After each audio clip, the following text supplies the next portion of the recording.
Hi, welcome to the show. My name's Baz the Bard, and I've been joined by Scott Mines. How are you doing, Scott?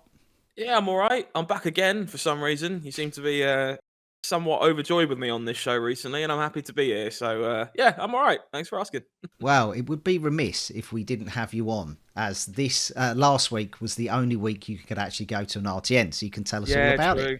True. Yeah, if I finally got to go and play one, and I'm sure we might get an idea of how that went for me at some point in this episode, I guess. Indeed. So as usual, this is sponsored by the same token, where you can get all your Flesh and Blood tokens from, and Thistle Tavern, which you can get all your singles from, especially with ProQuest just around the corner. Okay, so let's see sort of like the performances of heroes after week 3. This was by sort of like LSS have posted this. So as usual, sort of like the green arrows are if they won more than the previous week for that particular hero, and the red ones if they won less than the week before.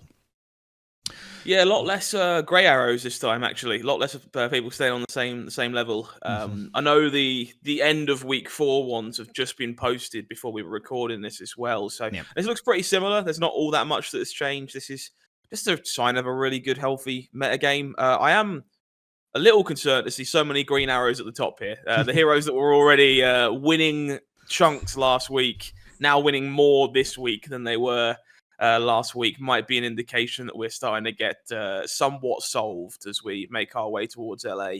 And I'll be looking forward to seeing whether or not those are the heroes that do truly turn up.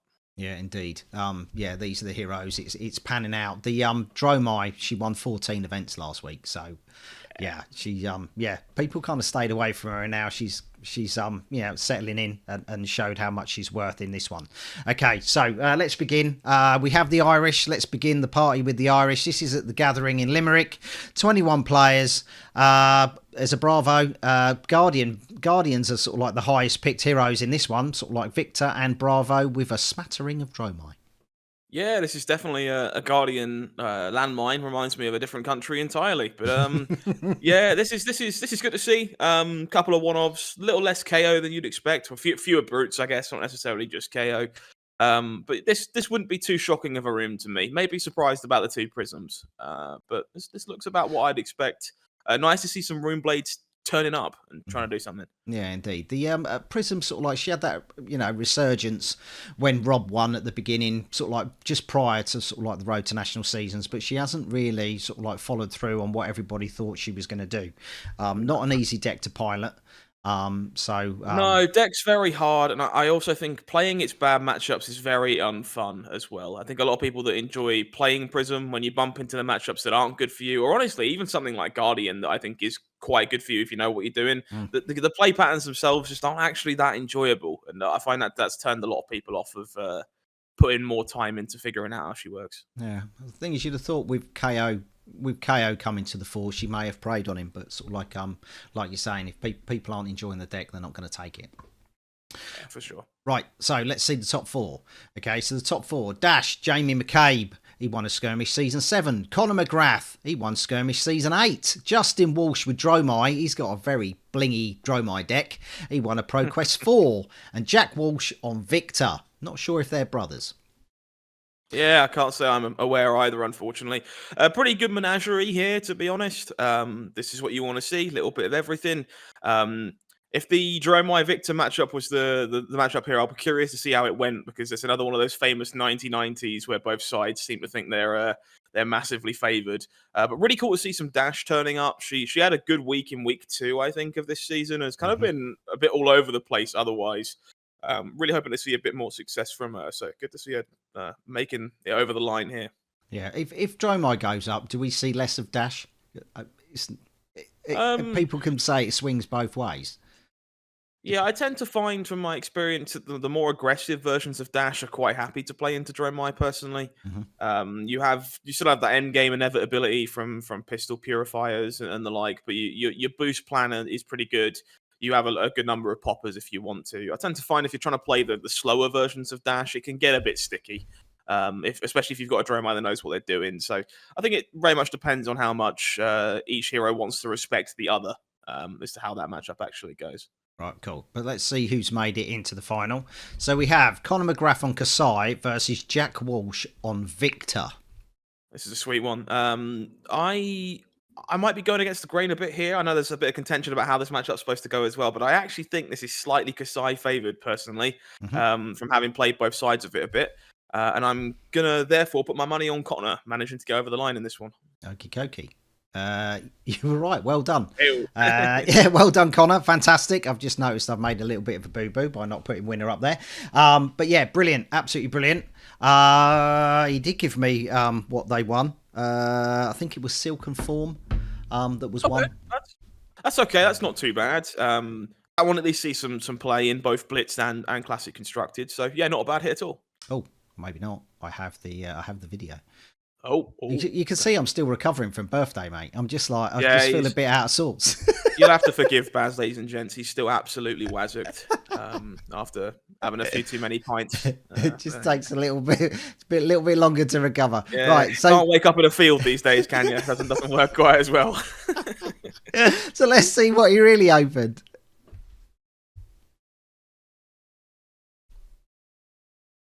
So this is Judge Pack. Okay. All right, let's take a look at the Judge Pack.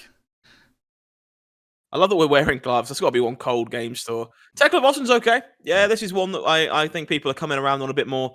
I still personally really hate the fact there's cold foil heroes in these Judge Packs. I think it's a bit of a shame for people that are going to want to get their hands on them. But that's coming from a scorned Icelander player who had to earn a cold foil the hard way as well. But if you are opening these things, it seems like it's one of the better ones to get. The Tekla Boston players are passionate about their heroes, and they want the shiny looking hero. So yeah, good hit. So this is the gold pack. It will get better. Okay, so right. Okay. Well, I'm happy to see this Blood on her hands playmat here. It makes me think that our Kasai player isn't just picking her up because she's good. They're passionate about the hero, which you do love to see. Yeah, indeed. Really nice playmat too. Honestly, very very pretty. Let's see what's inside the envelope. Hopefully, it's equally as pretty as those signed sabers and stuff on the table as well. Really nice looking deck. People are getting used to open them now. They know that they're upside down. Yeah. I mentally made a note of that myself over the last couple of weeks. People aren't quite as shaky cracking them open anymore. That's a bit better than a Silken Form. That Indeed, one. yeah.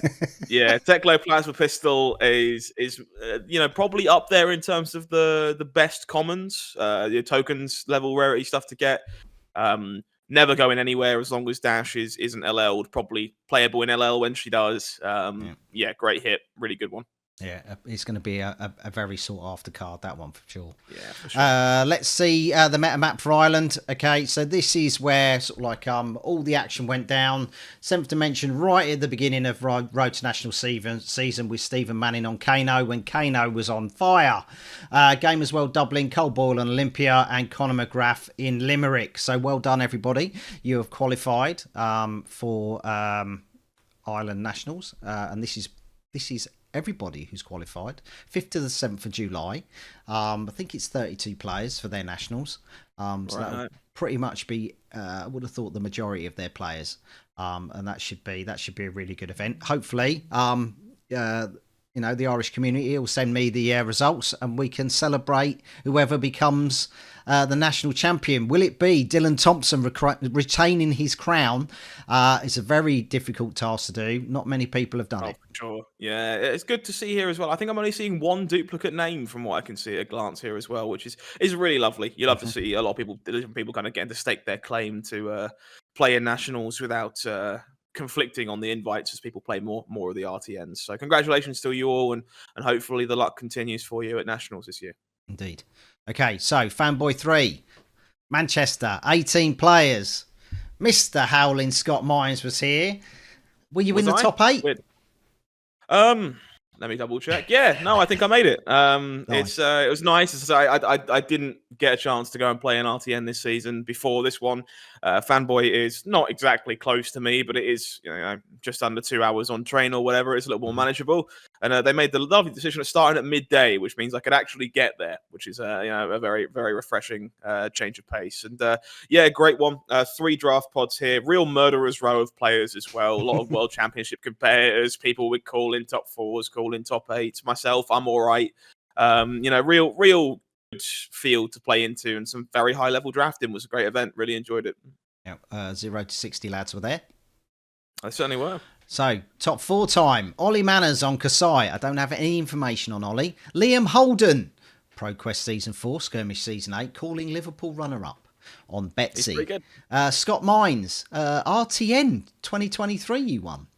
Yeah, I got one of them at 9-0 in limited. That was at the time. I got a Jubil for my efforts on that one. That's not quite as good as the prize in this days, but whatever. It's all right.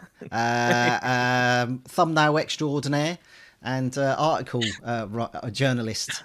General content creator. Yeah, we'll go with that. Yeah. Well, we've got to say your accolades. There we go. Matt, Mad Dog Duggan, ProQuest Season 3, ProQuest Season 4.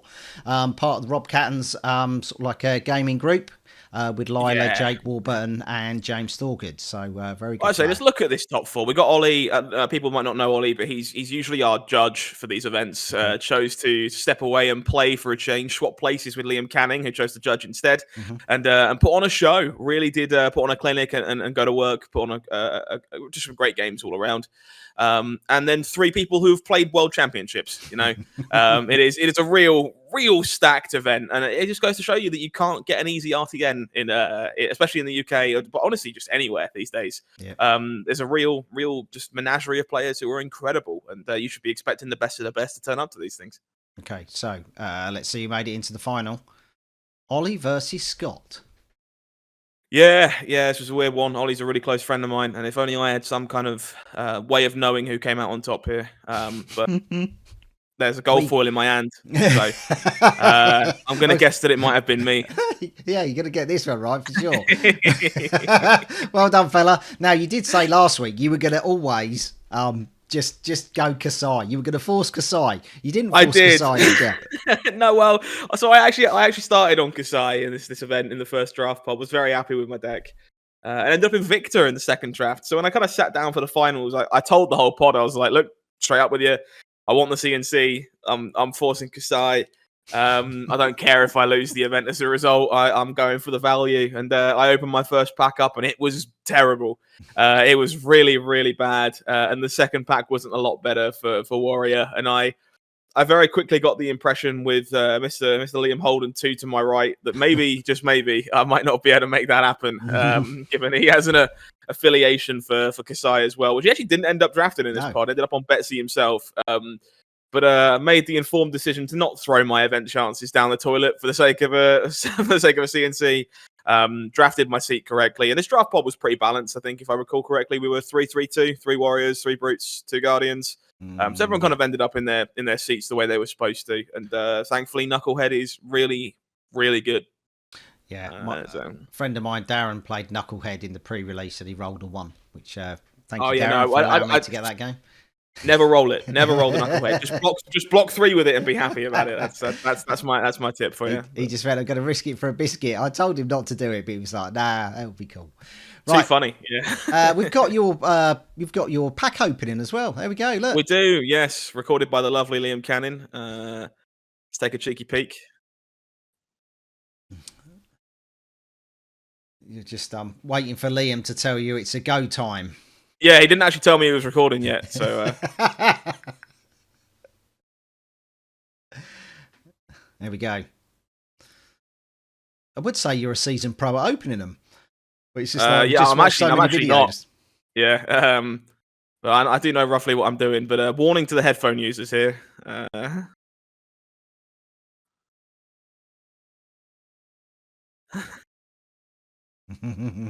Metacarpus nodes. Yeah, that's that. Where it turns out, not only is that the one that I was after, and I kind of called it in the video there before we opened it. It was obviously, I'm an Icelander lover, so it makes sense for me to want to go for a wizard one. But it is mathematically the best one in terms of value, in terms of everything else. The amount of them that are in circulation it is the hit out of these gold foils. So I was pretty ecstatic to have it, and adrenaline was going through me for a little bit after that. Turns out we just played a game for the better part of a grand and a half, which is kind of nuts when you think about it. Yeah, well done. Congratulations, Thank mate. you. Yeah, great event. You said you were going to win it, and you did. Yeah, I try not really, to. really I try not to lie if I can help it. And I did turn up with the intention of winning this one, and thankfully it came through. So. Yeah, nice. Right, so let's get on to Dice Saloon, right on the southern coast of the UK in Brighton. 47 players. This is the biggest RTN of the season. This is absolutely huge. Yeah, phenomenal amount of players made it all the way to Brighton. Yeah, I love this. Wow. Bit of a Brute Nation going on. Yeah, Brute Nation was what I was about to say as well. Yeah, look at this. This is people having a type, that's for sure. Yeah, what can you say about an event this large? It's a really good sizing. Only a couple bigger than this in the world, to be honest. And this is a really good mix of heroes here, and a lot of 2-ofs as well, which is arguably cooler than a lot of 1-ofs. It's like it's not just you, but you are still kind of picking the curveball. Really happy to see some Rune Blades here. A surprising lack of Kano, maybe, given I know there's a good number of Wizard aficionados down in the Brighton area. But instead, whole lot of Warrior, whole lot of Brute. It's like it's WTR all over again. Yeah, maybe they thought Kanos have had their little surprise for the last 3 weeks, and this is the hardcore Kano players just sticking it out and playing regardless. The real believers know that he's still doing just fine. I'm pretty sure some of the other events in the world this weekend might have suggested that's still the case. Yeah, but, yeah, only one in this case, and so I'm gonna cross my fingers they proved everybody wrong. Let's find out. Okay. Sadly not. Damn. So Sean Nolden on Dory, PQ winner was PQ4 winner, I should say, test partner for Francesco Giorgio. Jacob Clements, which we've seen every week through the RTN season. Yeah. RTN 2023, a Skirmish 7, a ProQuest 4, and an RTN 2024. But he's come off Dory for the last 3 weeks and he's now playing Kasai. So maybe he's playing that deck that he did the deck tech for and pushed the point. Maybe. Zhang Nguyen on Dromai, big Dromai player. So yeah, well done for getting through and proving that Dromai sort of like can get there. And he has done a ProQuest 3, an RTN 2023, and he won the Battle Hardened in Birmingham. So phenomenal player. And Matt Kenworthy has made it into the top 4. I don't have any information on Matt. Again, just look at the quality of players at these things. It's astounding. Like we're just at the point where the overall level of player in Flesh and Blood, especially in the UK, is just so exceptionally high. And all of these people just have an honour roll of achievements. And yeah, he should be very, very proud to be getting close to the top of these events. And congratulations to all of them that did put on a good show in here. That being said, to me, this looks like Dromai and 3 decks that don't like Dromai. And so I'm going to go out on a limb here and take a guess that she's at least in the final, and I'll probably back her again if she's there. I would say on the back of saying sort of like, the competition and sort of like the players that we know are coming through. I don't know, Matt, but sort of like it is showing that sort of like if you can put the time in and newer players, I don't know if he's a new player, but sort of like, we've still got new faces that are breaking in. So that's really, definitely really worth healthy. saying you can break through. As you say, we had it with Ollie before, who's normally our judge, got it with Matt here. Just a lot of people that, you surround yourself with people who are passionate about the game, ask questions when they know things that you don't, and put the reps in, and you can reach that level as well and really go for it. And we see that through honestly all of RTN season, and we'll see it with a list of people that are qualified at the end, I'm sure. Yeah. Right. Okay. So the final, Sean Nolden versus Zhang Nguyen. Who are you going with then? Yeah, my opinion hasn't changed. I still think this is Dromai and 3 decks that really don't like seeing Dromai, and so I've got to back her here. Right. Cool. You were right. There we go.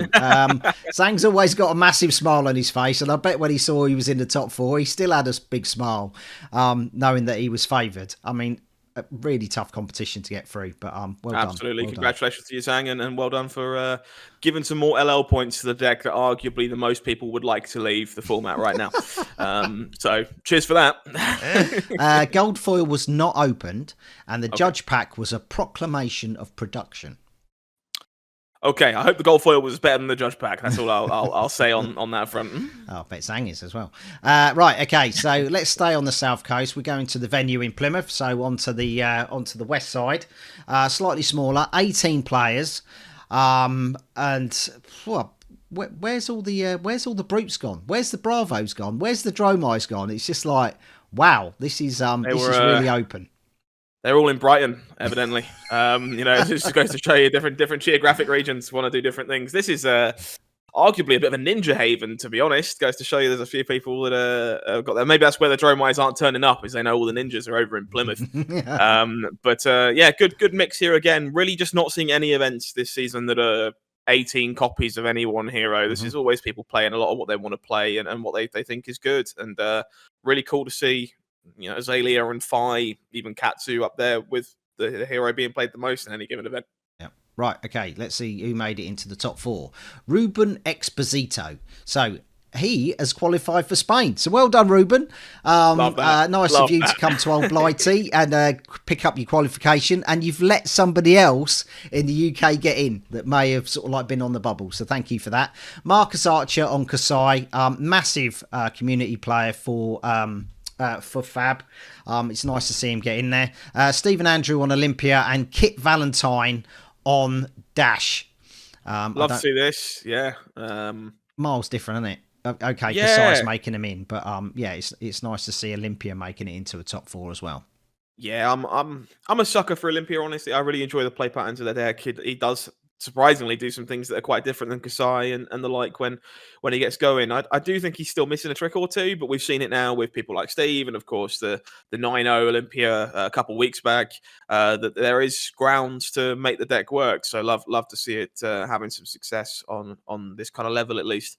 From here, this is kind of a hard guess, to be honest. This could really go any other way. So looking forward to seeing which of these 4 players, made the finals, and we'll try and figure it out from there. There we go. Okay, so Kasai with Marcus Archer versus Dash with Kit Valentine. So we saw this final way back in week 1 up at EH Gaming between George Jones and Adam Collins. Mm-hmm. Which way? Yeah, this matchup is really tough all around, and it can really go either way depending on what type of Dash we're looking at, and arguably what type of Kasai we're looking at as well. I still think it should be slightly Dash favored from my current understanding of the matchup. So with no extra outside input, I'm going with Kit on this one. Okay. Kit did win it, so well done, Kit. Talking about players that are sort of like breaking through, I don't recognise Kit's name, and he's just won an event, not the biggest event for an RTN, but no RTN is going to be easy to win. Exactly. So especially sort of like with the likes of Marcus Archer playing as well. So well done. Congratulations to Kit. As I say, not familiar with you unfortunately, but you got a fantastic name, a fantastic deck choice, and hopefully a fantastic gold foil. Gold foil was Vest of the First Fist. That's what that I am was. Very sorry for what I just said. The judge enjoy pack. it though, I guess. Well, it can go in a commoner deck. Judge pack was Drone of Brutality. That's even worse. Oh Lord. Okay, well, duly noted that I need to stay away from Plymouth in the future for RTNs. But congratulations to everybody nonetheless. That's a cool little event. Nice. Okay, so we're going to Scotland now. So this is the first one in Scotland we're going to cover this week. Highlander Games in Dundee. 32 players, so a really good turnout. This is kind of like been the average turnout for most RTNs. We've got into the 30s. It's just a huge spread. Dromai, sort of like in Kasai, Dromai sort of like, like we said, it's really coming to the fore, especially after last week's 14 wins. People are looking at her again, and I have put the young one there for some reason, which is a bit silly. You beat me to the joke. I was about to speculate on the fact that 4 people being brave enough to bring young Kasai is not only brave, but illegal. So it's but you beat me to it. But it's amazing when I spot them when we're doing this, and I'm just like, oh yeah, maybe I should just keep quiet and nobody will notice.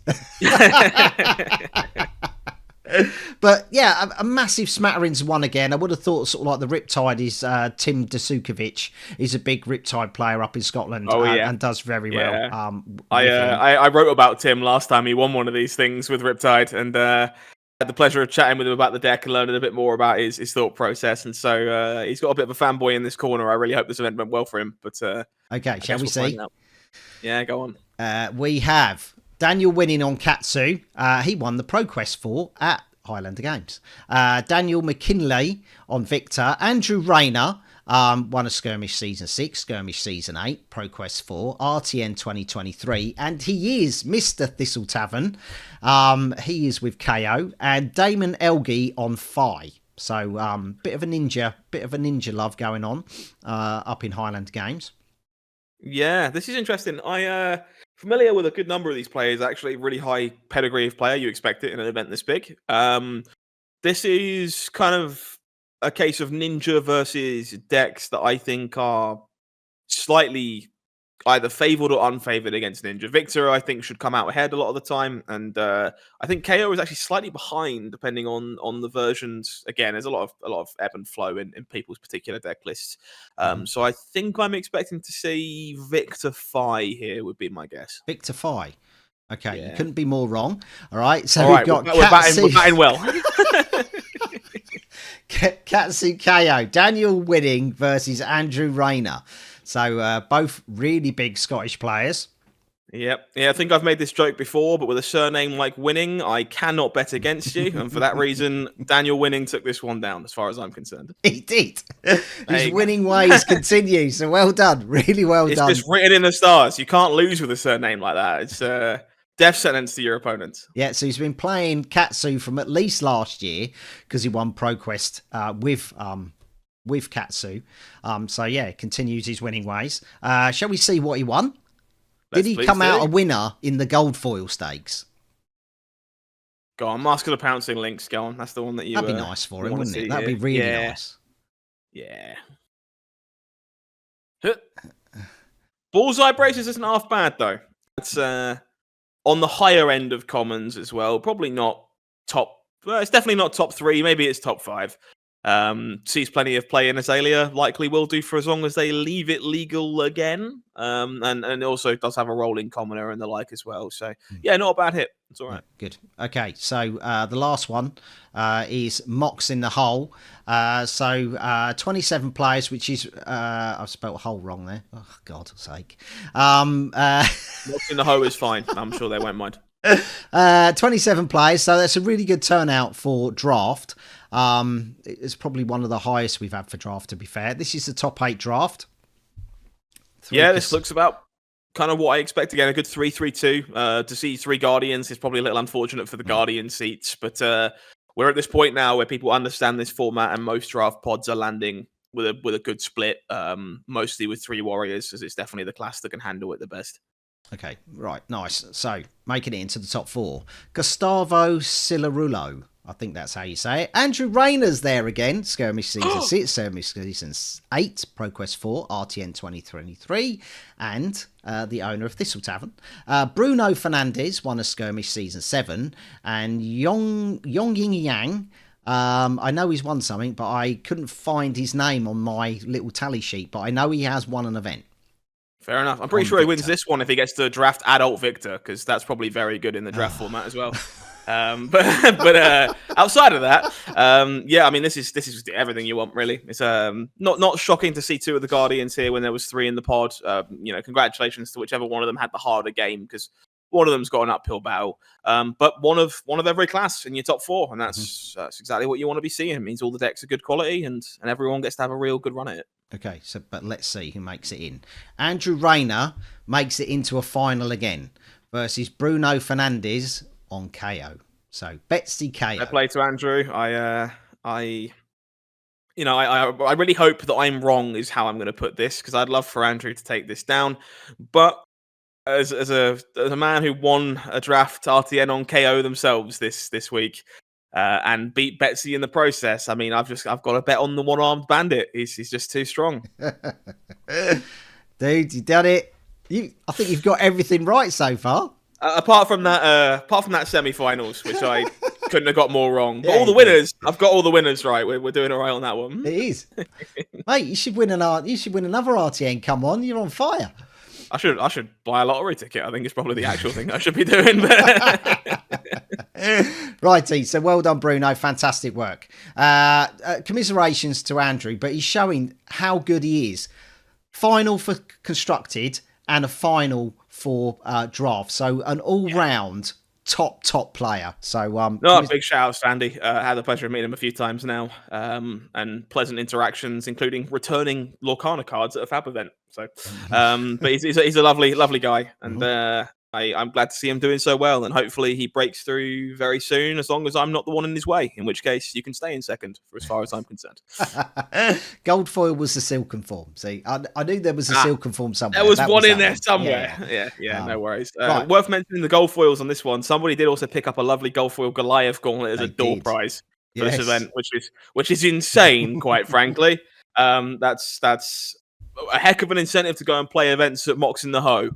So if you are particularly interested in picking up some great door prizes in the future, make sure you're checking out their website and Facebook pages and the like. Yeah, and this is why I don't drink a lot, because everything just goes to toffee. Yeah, and it makes the show way more entertaining for me. So drink up, we'll be all right. We should just do a meta report, spot the difference. Yeah, you cocked that. Yeah, up. exactly. Okay, there's something wrong on every slide. The guest has to find it, otherwise they get kicked off. There you go. New game show idea. Nice. Give you that one for free. Shall we see what the heroes' performances were over this season? Okay, so LSS basically published this today, so I quickly put it together. I didn't put the green arrows because essentially, sort of like, this is the wrap up. Yeah, we're done.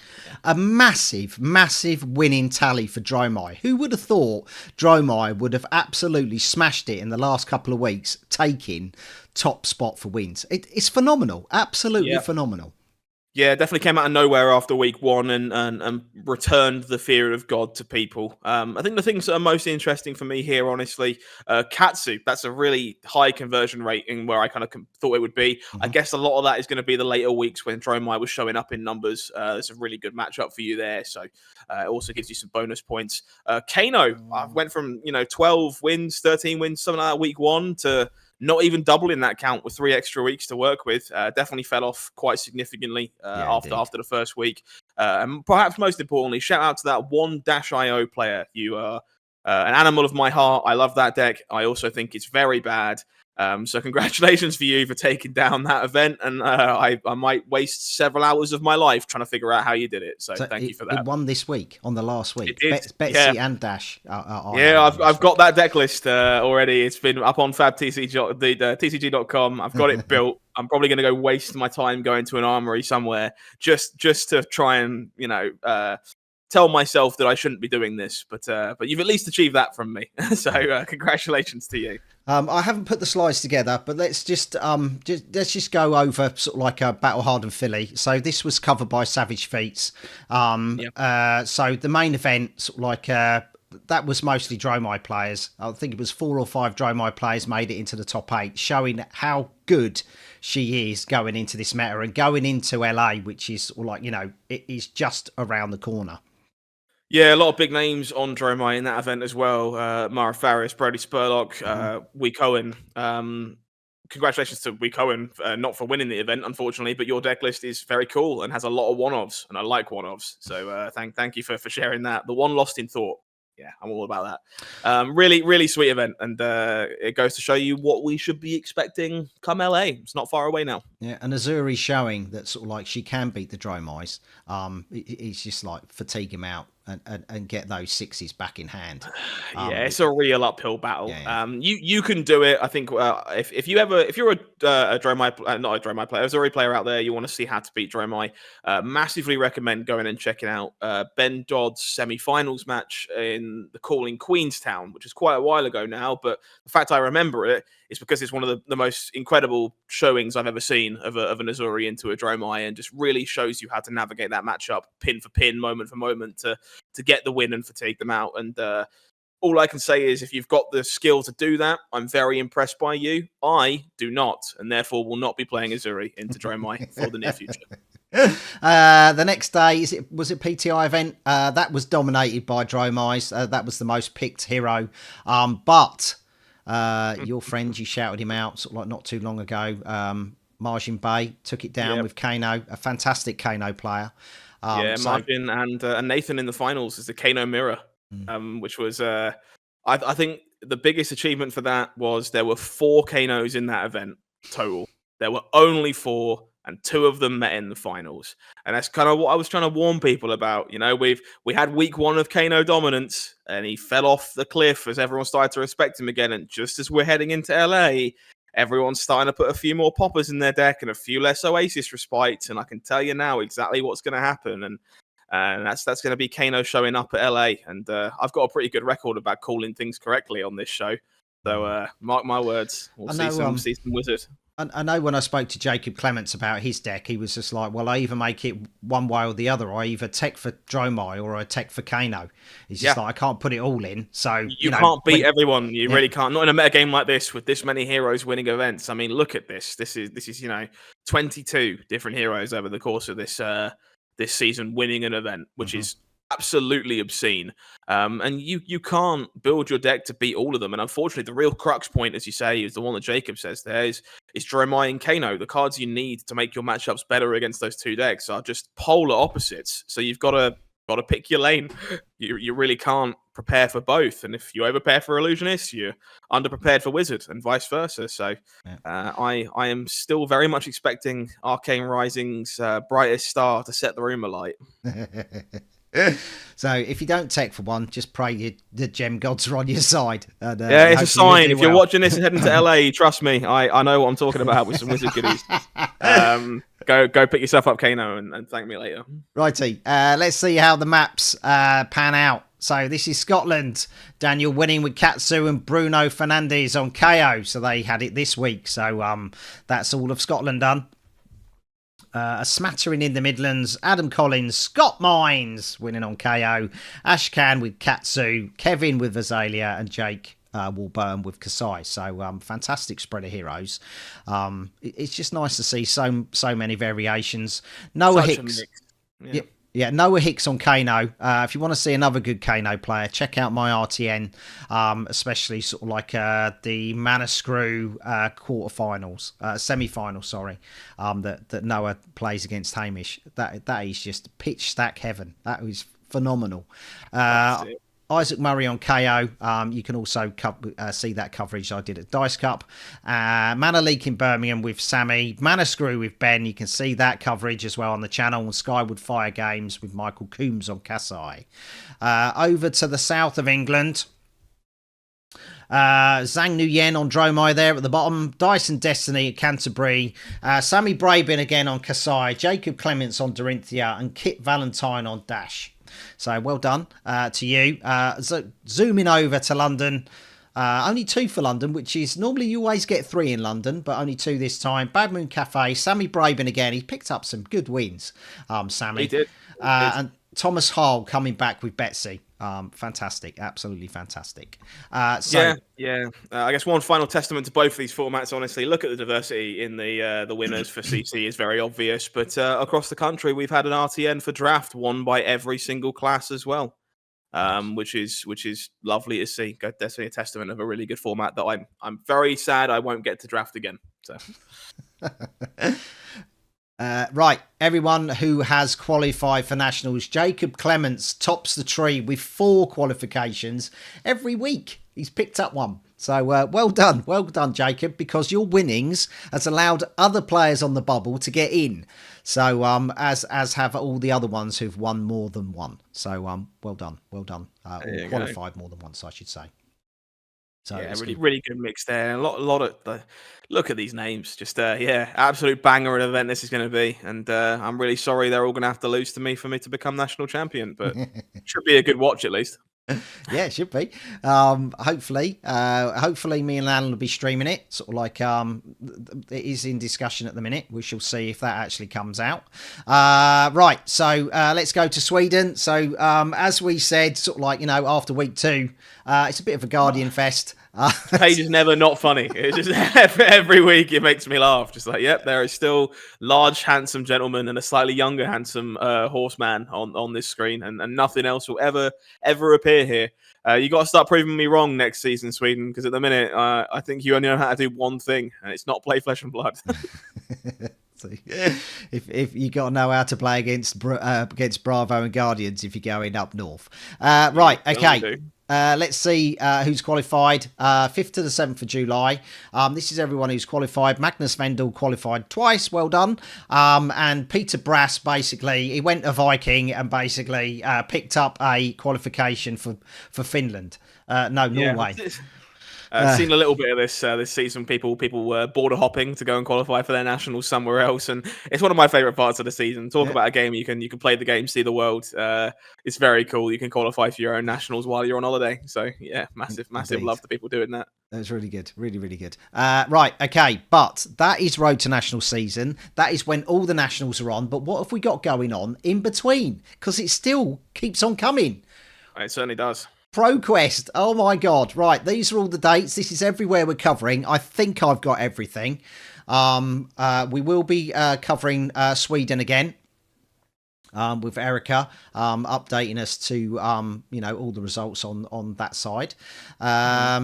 So are you going anywhere? Have you planned anything at the minute, Scott? I am. So I will be at Just Play in Liverpool. I've already bought my ticket. That one is happening, even if I have to walk there.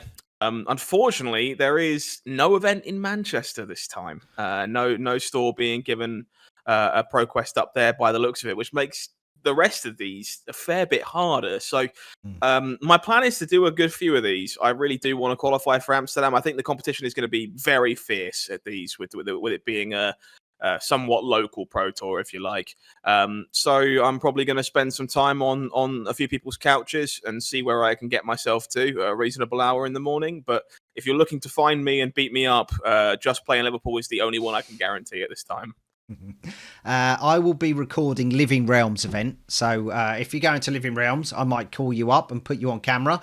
The other place that I am going to be recording, obviously, is Manascrew in Northampton, so I'll be recording on the 14th and the 28th.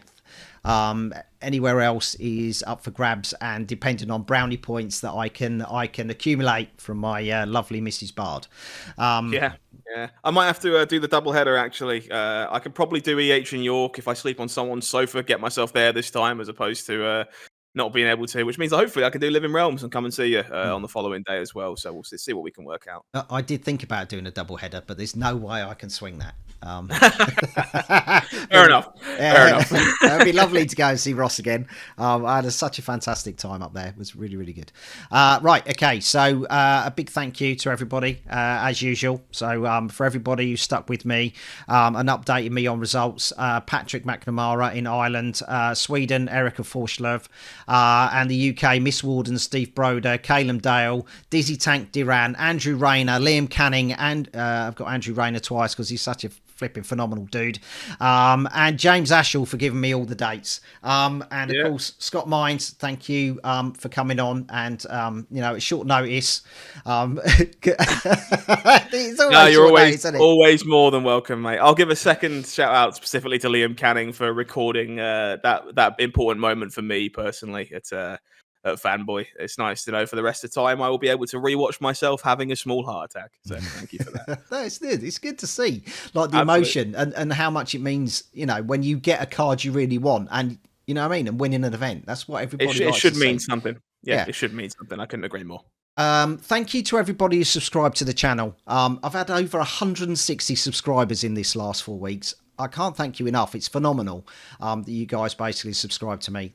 Thank you so much. If you want to support me further, I have a Patreon. You get 10% off by the same token. So when you see the footage of me recording games, all the tokens that come out, that's from By the Same Token. So you can get 10% there. 10% off Thistle Tavern for your singles for the ProQuest and the Pro Tour, if you're lucky enough to go there. And 10% off Shahmir's coaching by Samee. All the details are there, so you can get hold of him. You can check out a video that Still Fur made when he had coaching with Shahmir to see sort of like if his coaching style suits you. But to my patrons, Andrew Rayner, Bolful, Mike Kerslake, Callum Dorling, Darren Burdock-Latter, and Ross Hewitt, thank you so much. Thank you so much for supporting me. It means everything, really. Scott, anything you'd like to say before you do the sign out? Yeah, sure. I'll give myself a plug because I've not done it in a while. If you've enjoyed me being over here on Baz's channel and you want a little bit more of me in the future, you can find me on X or Twitter at Howling Minds, or you can find my content over at TCG Player Infinite or Channel Fireball if you're looking for things Flesh and Blood or even other card games. Alternatively, come and find me in an event and tell me how I've made your hobby significantly better or worse. I look forward to hearing about it either way. But until next time, I have been Howling Minds. That has been Baz the Bard, and you have been amazing. So take care of yourselves, and we'll see you again very soon. See ya.